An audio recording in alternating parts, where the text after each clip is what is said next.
History में आज तक कई फेमस पेंटिंग्स बनी हैं, लेकिन क्या कोई ऐसी पेंटिंग है जो जिंदा हो सकती है, या कोई ऐसी पेंटिंग है जो किसी को भी हिप्नोटाइज कर सकती है? मोनालिसा एक ऐसी पेंटिंग है जो लोगों को हिप्नोटाइज कर सकती है और इस पेंटिंग को बनने में पूरे 16 साल लगे। लेकिन आखिर ऐसा क्या है इस पेंटिंग में जो इतना मिस्टीरियस है, और इस पेंटिंग में दिखाई गई ये लेडी कौन है? चलिए जानते हैं इन सब सवालों के जवाब आज के इस वीडियो में। मोनालिसा को साल 1503 में दुनिया के सबसे महान पेंटर लियोनार्डो दा विंसी ने बनाना शुरू किया और इसे बनाने में उन्हें पूरे 16 साल लगे। ये पेंटिंग 1519 में कंप्लीट हुई। मोनालिसा दो शब्दों से मिलकर बना है, मोना और लिसा, जो कि एक इटालियन वर्ड है और इसका मतलब है माई लेडी। दा विंसी ने मोनालिसा को इतनी बारीकी से बनाया कि इसके सिर्फ होंठ बनाने में उन्हें 12 साल का वक्त लगा। दा विंसी ने अपने जीवन का एक बहुत ही इम्पोर्टेंट पार्ट इस पेंटिंग को बनाने में लगाया, लेकिन फिर भी कहा जाता है कि लकड़ी के एक कार्डबोर्ड पर बनी ये पेंटिंग अधूरी है। मोनालिसा को बनाने में स्फुमैतो टेक्निक इस्तेमाल किया गया है, जिसमें पेंटिंग की कोई भी आउटलाइन नहीं बनाई जाती।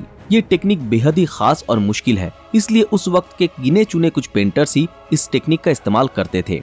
कहा जाता है कि नेपोलियन बोनापार्टे को ये पेंटिंग इतनी पसंद थी कि उसने इसे अपने कमरे में लगवा दिया ताकि ये हमेशा उसके सामने रहे। नेपोलियन को इस पेंटिंग से इतना प्यार इसलिए भी था क्योंकि जब भी हम इस पेंटिंग को देखते हैं तो हर बार ये दिखने में हमें अलग दिखाई देती है। कभी ये हमें हंसते हुए दिखाई देती है तो कभी उदास। मोनालिसा के इस बिहेवियर के पीछे हिस्टोरियंस और न्यूरो साइंटिस्ट का अलग अलग मानना है। हिस्टोरियंस के मुताबिक मोनालिसा का एक होंठ दबा हुआ है, जिस कारण ये कभी मुस्कुराती हुई दिखती है तो कभी उदास, जबकि न्यूरो साइंटिस्ट का मानना है कि मोनालिसा के होंठ में ऐसा कोई राज नहीं है, बल्कि ये सब बदलाव हमारे दिमाग के ऊपर है। हालांकि मोनालिसा के इस बदलते हुए बिहेवियर के पीछे एक कारण ये है कि मोनालिसा की आंखें थोड़ी खुशनुमा दिखाई देती हैं, जबकि इसके होंठ उदासी भरी दिखाई देते हैं, जिस कारण कभी ये हंसती दिखाई देती है तो कभी उदास। मोनालिसा के इस मिस्टीरियस बिहेवियर के कारण ही ये दुनिया की सबसे महंगी पेंटिंग भी है। साल 1662 में जब इसे बने महज 43 साल हुए थे, तभी इसकी कीमत 100 मिलियन US डॉलर थी, जो कि 2019 तक बढ़कर 850 मिलियन US यानी 6000 करोड़ रुपए तक पहुंच गई। हालांकि फ्रेंच सरकार के रूल्स के मुताबिक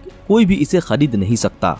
अब जाहिर सी बात है कि ये पेंटिंग इतनी महंगी है तो दा विंसी ने इसे यूं ही तो नहीं बनाया था, पर सवाल ये आता है कि आखिर इस पेंटिंग में दिखने वाली महिला है कौन? लियोनार्डो दा विंसी ने अपनी इस पेंटिंग के बारे में कभी कोई जिक्र नहीं किया, जिस कारण इस पेंटिंग के बारे में हिस्टोरियंस की अलग अलग राय है। कुछ का मानना है कि ये उनकी मदर की पेंटिंग है, तो कुछ मानते हैं कि ये मदर मेरी की पेंटिंग है, लेकिन इनमें से किसी का कोई भी रिटन प्रूफ नहीं है। साल 2005 में लियोनार्डो दा विंसी का एक लेटर ढूंढा गया, जिसमें ये पता चला कि दा विंसी 1503 में अपने एक फ्रेंड की वाइफ लिसा गियोकोंडो की पेंटिंग बना रहे थे, जिस कारण ये माना जाता है कि ये लिसा गियोकोंडो की ही पेंटिंग है। लेकिन जब लिसा गियोकोंडो और मोनालिसा को एक साथ देखा जाता है तो ये दोनों काफी अलग दिखाई देती हैं।